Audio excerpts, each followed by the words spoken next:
ए बराबर धनात्मक पूर्णांक बराबर हम q प्लस 2 और इस सबको घन भी करना है। आज की क्लास में हम लोग करेंगे प्रश्नावली 1.1 के क्वेश्चन नंबर सेकेंड और फोर्थ और फिफ्थ, यानी कि दूसरा, चौथा और पांचवा, क्योंकि पहला और तीसरा पिछले क्लासों में आपने कर लिया, क्योंकि जो ये दोनों क्वेश्चन जो हम बताए हैं एकदम सेम है, एक जैसा ही बनाना है, थोड़ा सा खाली डिफरेंस था। तो आज की क्लास में जो करने वाले हैं वो भी एक अलग ही टाइप का है ना। तो इसलिए उस क्वेश्चन को हमने दो पार्ट में डिवाइड कर दिया है। तो चलिए प्रश्नावली हमारा क्या है, प्रश्नावली 1.1 और प्रश्नावली 1.1 का क्वेश्चन नंबर सेकेंड और पिछले क्लास में हमने सेकंड करके इसको बता दिया था क्वेश्चन नंबर थर्ड को, ताकि एक जैसा था और एक ही क्लास में वो निपट जाए इसलिए। और इसमें कह रहा है कि 6q + 1 और 6q + 3 6q + 5 को धनात्मक विषम पूर्णांक आपको दर्शाना है कि नहीं। इसको कैसे सॉल्व करेंगे इसका तो थ्योरी हम दे चुके हैं पहले पिछले क्लास में। आप नहीं देखोगे तो वीडियो डिस्क्रिप्शन में मिल जाएगा या फिर वीडियो सेक्शन में जाओगे तो वहाँ पर भी मिल जाएगा। चलिए तो फटाफट हम इसको सॉल्व करते हैं। तो सबसे पहले हम लिखेंगे कि माना थोड़ा सा मान लेंगे, माना कि a बराबर धनात्मक पूर्णांक है और b बराबर हमारा क्या है 6, क्योंकि आपको पता है कि a बराबर bq + r यूक्लिड विभाजन एल्गोरिथम है ना, और b के जगह पे क्या है 6, तो इसलिए इसको हम ले लिए। अब यहाँ पर हम चल गए यूक्लिड विभाजन एल्गोरिथम से। यूक्लिड विभाजन ध्यान से देखते रहिएगा क्योंकि ये मेन है इस चैप्टर के, यही समझिए मेन है ना। ये समझ गए तो सब बाकी तो आप देख ही रहे। अभाज्य गुणनखंड पहले जानते थे, मसा थोड़ा सा जानते थे, थोड़ा सा अलग टाइप को बनाना था, ये बिल्कुल ही नया है आपके लिए। तो यूक्लिड विभाजन एल्गोरिथम से क्या कहता है, a बराबर bq + r, और जहाँ r क्या होना चाहिए तो 0 से बड़ा या बराबर होना चाहिए, b से छोटा होना चाहिए। तो यहाँ पर हमारा क्या, इसलिए a बराबर क्या है bq यानी कि 6q + r। तो अगर यहाँ पर 6 आ गया तो अब r का वैल्यू क्या हो सकता है, r का वैल्यू क्या होगा, या तो फिर 0 1 2 3 4 5 होगा, क्योंकि b से छोटा यही सब है, और 0 से बड़ा इतना ही है। तो अब हम चलेंगे पहली संख्या। देखिए एक भी इसमें पॉइंट आपको छोड़ना नहीं है ना। तो पहली संख्या बराबर हमारा क्या हो जाएगा 6q और प्लस में r के जगह पर लिख देंगे 0 यानी कि 6q। दूसरी संख्या हमारा क्या होगा, दूसरी संख्या बराबर आपका हो जाएगा 6q और प्लस r के जगह पे 1। इसी प्रकार से हम तीसरी संख्या लिख लेंगे। तीसरी संख्या बराबर हमारा क्या होगा 6q और प्लस में 2। इसी प्रकार चौथी संख्या जितना संख्या है सबको हम लिख लेंगे 6q + 3। पाँचवीं लिख लेंगे, पाँचवीं संख्या क्या हो जाएगा 6q + 4, और ये हो जाएगा छठी संख्या 6q + 5। अब इसमें आपको देखना है कौन सम है कौन विषम। तो आपको बताए थे कि जिसमें 2 कॉमन होगा वो सम हो जाएगा, बाकी विषम हो जाएगा। तो इसमें तो 2 कॉमन हो गया तो ये हमारा सम हो गया, ये हमारा विषम हो गया, और ये हमारा सम, ये विषम, ये सम, और ये हमारा विषम। बस ये आपको समझाने के लिए लिख रहे हैं, ये नहीं, ऐसा नहीं कि आप भी लिख दीजिएगा, ये लिखने की ज़रूरत नहीं है। तो इस प्रकार हम देखते हैं क्या हो जाएगा, इस प्रकार हम देखते हैं कि 6q + 1, 6q + 3 तथा 6q + 5 धनात्मक विषम पूर्णांक के रूप का है, विषम पूर्णांक के रूप का है। बन गया, मजा आया कि नहीं आया। चलिए इसी प्रकार हम नेक्स्ट क्वेश्चन को भी बनाने जा रहे हैं। फटाफट आप इसको नोट करेंगे, एक भी पॉइंट आपसे छूटना नहीं चाहिए। चलिए क्वेश्चन नंबर हम लोग आ जाएंगे सीधा क्वेश्चन नंबर 4, उसके बाद 5 करेंगे। ये दोनों एकदम डिफरेंस है। अगर ये तो आसान था, एक समझिए इस टाइप में ये आसान क्वेश्चन था। अब इससे जो अगला क्वेश्चन आएगा वो थोड़ा सा एकदम टफ है, और टफ नहीं कह सकते, आपको कैलकुलेशन आना चाहिए। अगर वो आ गया तो फिर तो गर्दा हो गया। चलिए इसमें क्या है कि 3m और दिया है 3m + 1 इस रूप का होना चाहिए। या तो 3m होना चाहिए या फिर 3m+1 होना चाहिए। तो आइए हम इसको कैसे करेंगे। इसमें भी और 1 तो होना चाहिए, पूर्णांक भी होना चाहिए, धनात्मक पूर्णांक भी होना चाहिए, लेकिन इसका वर्ग क्या हो रहा है। देखिए क्वेश्चन एक बार हम आपको पढ़ दे रहे हैं ताकि स्पष्ट रूप से आपको पता चले। क्वेश्चन नंबर 4 का हो रहा है कि युगल विभाजन प्रमेय का प्रयोग करके दर्शाइए कि धनात्मक पूर्णांक का वर्ग किसी पूर्णांक के लिए यानी m के लिए 3m या 3m+1 के रूप का होता है। सुन लिए, धनात्मक पूर्णांक का वर्ग, इसको करना है, वर्ग हमें करना पड़ेगा। तो हम यहाँ पहले मान लेंगे, माना कि a बराबर धनात्मक पूर्णांक और b बराबर हम 3, सेम चलेगा। फिर लिखेंगे यूक्लिड विभाजन एल्गोरिथम से वही प्रोसेस a बराबर BQ प्लस R, जहाँ 0 से बड़ा बराबर R, B से छोटा। तो अब क्या होगा, हमारा a के मान इसलिए लिख देंगे, a बराबर क्या है a, b के मान 3q प्लस r। अब यहाँ r बराबर क्या होगा 0 1 2, यही होगा। अब अगला लिखेंगे पहली संख्या।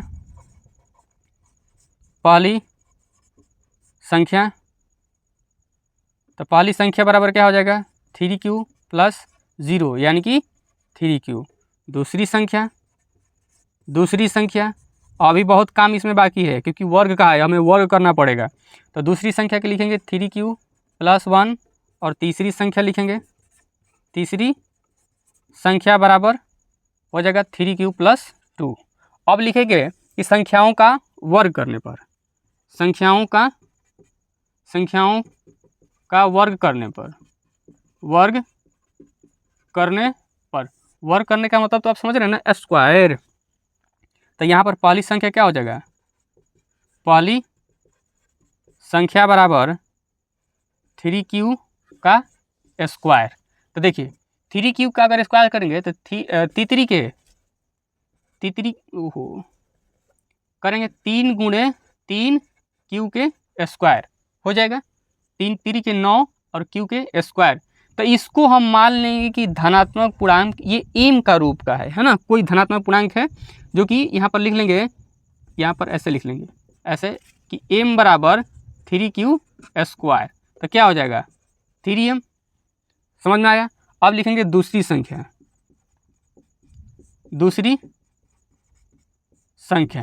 तो दूसरी संख्या हमारा क्या है 3q प्लस 1 का स्क्वायर। और आपको ये आना चाहिए, अगर ये नहीं आएगा तो फिर तो ये बनेगा नहीं। जैसे a प्लस b के ऊपर टोपी का समझना है, टोपी है। अब ये कहेगा कि हम पहनेंगे और ये कहेगा कि नहीं हम पहनेंगे। अब दोनों में क्या हो गया झोटा झोटी होगा। तो अब टोपी रख के आई लोग में फटाफटी करके झोटा झोटी शुरू कर देगा। तो ये हो जाएगा a b, इसी को हम यहाँ पर अपनाने वाले हैं। चलिए अब यहाँ पे लिखेंगे 3q के ऊपर टोपी यानी स्क्वायर प्लस 1 और प्लस में रख के 2 इंटू 3q इंटू 1। तो हमारा क्या हो गया, ये देखिए 3 को हम कॉमन कर लेंगे, 3 गुणे 3q स्क्वायर प्लस 1 और प्लस में 3 दूनी 6q। अब देखिए 3 कॉमन ले लेंगे, जो कॉमन हो रहा है। तो यहाँ पर 3 का कॉमन ले ली, यहाँ बचा 3q स्क्वायर और प्लस में 2q और ये हमारा अलग बच गया प्लस में 1। तो ये क्या हो जाएगा हमारा, इसको हम यहाँ पे ऐसे करके डैश में लिख लेंगे कि m बराबर 3q स्क्वायर प्लस में 2q। तो इसलिए क्या हो जाएगा 3m प्लस 1 का रूप का हो गया। इसी प्रकार तीसरी संख्या देख लेंगे, तीसरी संख्या का स्क्वायर करेंगे 3q। डायरेक्ट करते हैं क्या, डायरेक्ट कर लें, चलिए नहीं कर लेते हैं। 3q प्लस 2 का करेंगे, थोड़ा सा इसी में कर लेते हैं। तो करेंगे 3q का स्क्वायर प्लस 2 का स्क्वायर और प्लस में हो जाएगा हमारा 3 लिख लेंगे 2 इंटू 3q इंटू 2। तो हमारा हो जाएगा 3 गुणे 3q स्क्वायर प्लस में 4 प्लस में हमारा ये हो जाएगा 2 दूनी की 4 चरतियाँ 12 क्यू। तो इसमें से भी आप 3 ले लेंगे, तो 3 हमारा हो गया इधर, और ये बच गया 3Q² और प्लस में 3 चौके 12 यानी कि 4Q, ये हमारा इधर बच गया। तो ये हो जाएगा 3M+4। तो ये हमारा आया कि नहीं आया, यही तो पूछ रहा है, यही तो ना पूछ रहा है। तो हम लिख लेंगे नीचे, क्या लिखेंगे, नीचे लिख लेंगे, इधर लिख देते हैं, किस प्रकार, इस प्रकार हम देखते हैं कि धनात्मक संख्या का वर्ग, धनात्मक पूर्णांक का वर्ग 3m या 3m+1 के रूप का होता है,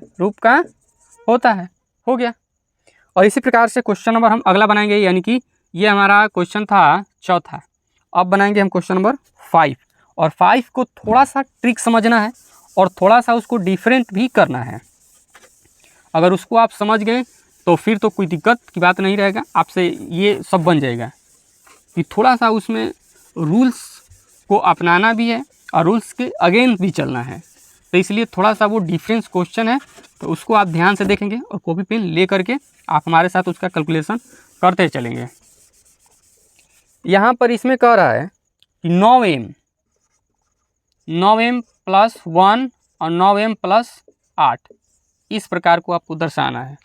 और जैसे वहाँ पे कह रहा था कि धनात्मक पूर्णांक का वर्ग करना है, और यहाँ पे धनात्मक पूर्णांक के घन करना है। घन का मतलब आप समझ रहे हो, क्यू, क्या करना है, क्यू। और क्यू का जैसे होता है, अगर a + b का हम क्यू करें तो होता है AQ + BQ + A² B + AB², और इसके आगे 3 लगा दीजिए, हो गया। AQ + BQ + A² B + AB², और इसके आगे 3 लगा दीजिए, यानी कि 3A² B 3AB²। तो ये आपको फॉर्मूला है, इसको याद रखना, इसी पे ये बनने वाला है। चलिए, तो सेम प्रोसेस को हम अपनाने वाले हैं। मान लेंगे, माना कि a बराबर धनात्मक पूर्णांक है, कोई धनात्मक पूर्णांक, और b बराबर हो जाएगा हमारा 9, यूक्लिड विभाजन एल्गोरिथम से,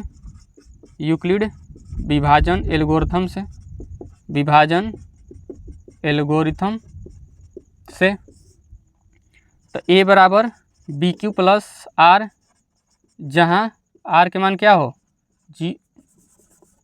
0 से बड़ा या बराबर b से छोटा, तो इसलिए a बराबर 9Q और प्लस में R, तो R का मान यहाँ पे क्या हो जाएगा, 0 1 2 3 4 5 6 7 8। देख रहे हो, अगर आप ज़रा सोचो, चलिए अभी थोड़ा सा और बढ़ा लेते हैं, तब असली प्रॉब्लम सामने आएगा। चलिए, तो यहाँ पर ये हो गया। अब यहाँ पर ले लेंगे हम, तो अच्छा, इतना लिखने के बाद हम लिखेंगे ना पहली संख्या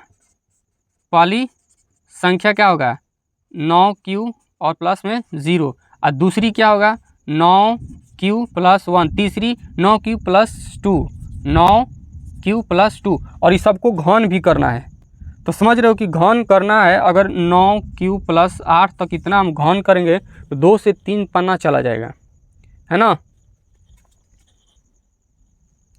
तो क्या हम इतना करेंगे, इतना करते करते तो हम थक जाएंगे, लेकिन आपको शॉर्ट टर्म्स अपनाना है, इतना आपको करने की आवश्यकता नहीं है। बस थोड़ा सा आपको समस्या दिखा दी कि इस स्थिति से चलिएगा, अगर गलती से भी तो इतना झेलना पड़ेगा, तो हमें इतना नहीं करना है। तो हमें क्या करना है, हमें यहाँ पर थोड़ा सा बस चेंज कर लेना है। यहाँ हम 3 मान लेंगे, क्या मान लेंगे, 3, है ना। अब 3 क्यों माने, क्योंकि यहाँ पर 0 1 और 8, तो हमें पता है इसमें शेष क्या बचने वाला है, 0 बचने वाला है और 1 बचने वाला है 2। तो 1 का अगर क्यू करेंगे तो 1, 2 का क्यू करेंगे 8 आ जाएगा, और 0 का तो 0 होता ही है, इसलिए। तो अब ये हमारा क्या होगा, a बराबर 3Q और प्लस में R, और R का मान 0 1 2। देखिए कितना शॉर्ट आ गया। तो यहाँ पर लिख लेंगे पहली संख्या क्या होगा, 3Q प्लस में 0, यानी कि 3Q, यहीं पे इसका घन कर लेंगे। घन बराबर क्या होगा हमारा, तो 3Q के ऊपर भी घन चढ़ा देंगे, तो 3 को हम बाहर निकाल लेंगे और गुणे में कर लेंगे 3 3 के 9, 3 के 9, Q के ऊपर Q। तो यहाँ पर हम a बराबर क्या मान लेंगे, क्यू पे क्यू, ये हमारा एक पूर्णांक है। तो इस स्थिति से हमारा क्या हो जाएगा, 3m हो जाएगा। फिर यहाँ पे चलेंगे दूसरी संख्या। अगर कोई दिक्कत हो आपको तो आप कमेंट करेंगे फटाफट, क्योंकि अभी क्लास तो चल ही रहा है ना, अगला वीडियो भी आ जाएगा। तो यहाँ पर दूसरी संख्या हमारा क्या हो जाएगा, 3q + 1। तो इसका घन करेंगे, 3q + 1 का क्यूब। तो ये हमारा हो जाएगा 3, देखिएगा ध्यान से, प्लस में 1 का क्यूब प्लस 3a² b, यानी कि 3a² और प्लस में 3ab²। अब यहाँ पे इसको हम एक बाहर निकालेंगे और गुणे में 9q के ऊपर q कर लेंगे, प्लस 1 के 1, प्लस में यहाँ 3 रह देंगे और यहाँ पे 3 के q² कर देंगे, प्लस में 3 रहने देंगे और यहाँ पे 3q कर देंगे, क्योंकि यहाँ 1 का स्क्वायर है। अब यहाँ हम 3 सबका कॉमन ले लेंगे, 3 कॉमन लिए, इसमें बचा 9q पे ऊपर q, प्लस में इसमें कॉमन लिए तो 3q² बचा और प्लस में ये 3q बचा, क्योंकि 3 बाहर हो गया, और प्लस में ये 1 शॉर्ट टर्म में बच गया। अब यहाँ 3 और इसको m पूर्णांक मान लेंगे, है ना, ये कोई धनात्मक पूर्णांक m के रूप का है। तो यहाँ 3m + 1 आ गया। तीसरी संख्या में चलेंगे इसी प्रकार, तीसरी संख्या में चलेंगे तो हमारा क्या होगा, 3q + 2 का क्यूब। अब इसको आप करोगे, अब यहाँ 3m और प्लस 8, तो हम क्या लिख सकते हैं, इस प्रकार हम देखते हैं कि धनात्मक पूर्णांक का घन 3m + 1 और 3m + 8 का रूप का होता है। कोई दिक्कत? तो चलिए आज के क्लास में ये हमारा प्रश्नावली 1.1 ख़त्म होता है, और आगे क्लास में हम लोग नेक्स्ट टॉपिक की ओर आगे बढ़ेंगे। अब तो उसका थ्योरी भी देंगे पहले, उसके बाद उसके क्वेश्चन को कराएंगे, और इस प्रकार से हमारा धीरे धीरे 2-3 क्लास और होगा और ये चैप्टर समाप्त हो जाएगा।